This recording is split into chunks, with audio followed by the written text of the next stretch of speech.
Doug in Ohio. Hi, Doug. What's on your mind today? Good morning, guys. 6'4", 235. Had to weigh in on the whole mayo versus mustard debate. Mustard might be the worst condiment ever invented.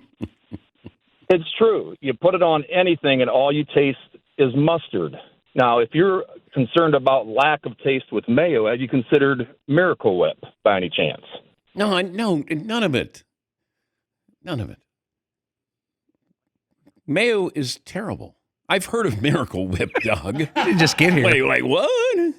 Okay, I will say this. Growing up, we had ketchup and mustard, and when the ketchup was going to run out, my mom would put water in the bottle so the ketchup would last a little bit longer. We never had mayo growing up. Oh, boo-hoo, Dan.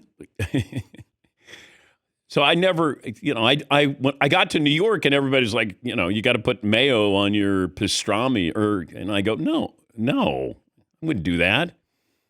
Put mustard on there. Yes, Dylan. I didn't know mayo was like a luxury item.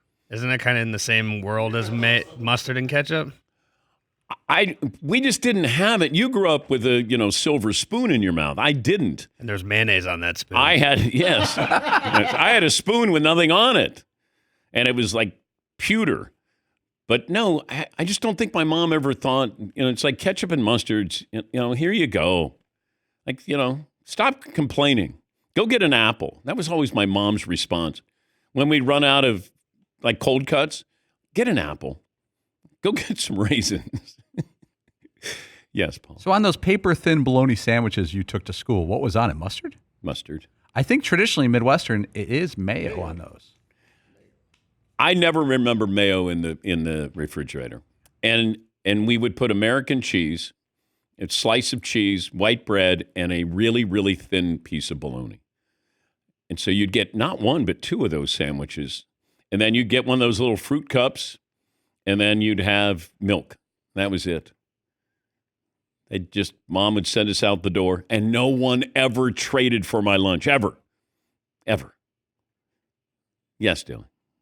I feel like the demarcation line is like ham and ham adjacent stuff gets mustard, turkey, chicken, that ilk gets mayo. I'm just telling you, I put mustard on it. Mustard on turkey, pastrami. Pastrami, yeah. Hot dog. Yeah, no ketchup on a hot dog. No, I like ketchup on a hot dog, too. My other question was, what age do you think you grew up and matured beyond the point that you only liked yellow mustard? That you're okay with Dijon, with brown, with spicy? Those are my two things for you. We never had, Grey Poupon. I didn't have choices. If you saw the refrigerator with 6 kids and you'd go, how'd you guys get so big? There wasn't anything in there. My dad had a 6-pack of Schlitz beer. There was milk in there, apples, maybe some cold cuts and some American cheese. Come on. There was plenty of room in my refrigerator growing up. Just saying. Yes, Marvin. I was just saying, there's a difference between being broke and being poor. Were you guys broke? I don't know what we didn't have. I didn't know that. The only time I ever realized that we didn't have things is when I went down to the street to a family and we went there for Christmas. And I've never seen a floor where you couldn't walk because there were all these gifts. And I went back and, it was like, damn, we don't have any money. But my parents were really good at kind of disguising that we didn't have money. I mean, I got hand-me-ups from my older brother, who's 5'10", and I was 6'3". Try that. Try that on for size when you go to school and you've got your brother's pants on. Not good. But, I have great value for things. I never, I keep working. I saw my mom struggle. It made me all my brothers and sisters, unbelievable workers, and, don't want to retire. But, you see that firsthand. We weren't poor. We just didn't have things. it's like I didn't get my driver's license because we didn't have a car for me to drive. So I was 18. I was riding a bicycle. I rode the school bus when I was a senior in high school. What senior rides the bus? Nobody. But I had great, loving parents who made us feel like we had everything. They were very, very, good at doing that. Yes, Mark. So you guys were rich in love. Yeah. That means you were really, really broke. Okay, got you. Yes, Paul. Yeah, poor is not the right word, but like Midwestern, 5 kids, 1 parent working, there's no room, there's no budget for luxury items like an extra TV or a bunch of extra things from the grocery store. We had 1 car. There were six kids.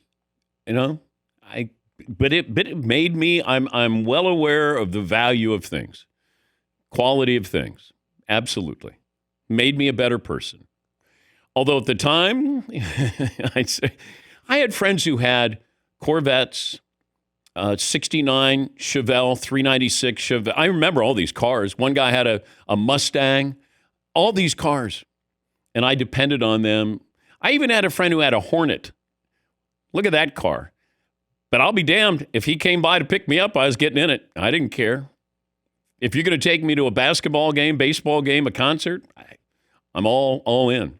But they all had cars, and I didn't. Oh, bad. It's tough to go out on a date. It is. Where are we going? I don't know. We'd have to walk. Yes. Bus driver's going to pick us up at 6. We'll have dinner, and then we'll go to the movies. He'll wait for us. He said he'd wait in the parking lot. You can ride the handlebars. Yeah, that's nice. Look at the hottie on the Huffy. Yeah. Come on. Yeah. All right, how about we take a break? The old woe is me. Yeah. You didn't have mayo growing up or Grey Poupon? No, I didn't. Bologna you can see through. That is true. I should get one of my brothers on the phone, have him acknowledge the thinnest slice of bologna. First of all, it's bologna. We couldn't even afford a thicker slice of bologna. It's already thin. I promise you I could hold it up right now and I could see images of you guys through the bologna. I could. Like linen. Okay. Let's go. Come on. Let's do it. Let's shake off our childhood. Come on. Here we go. All on. right. Better days Okay. ahead. Better days ahead. Come All on. right. Better days ahead. Better days ahead.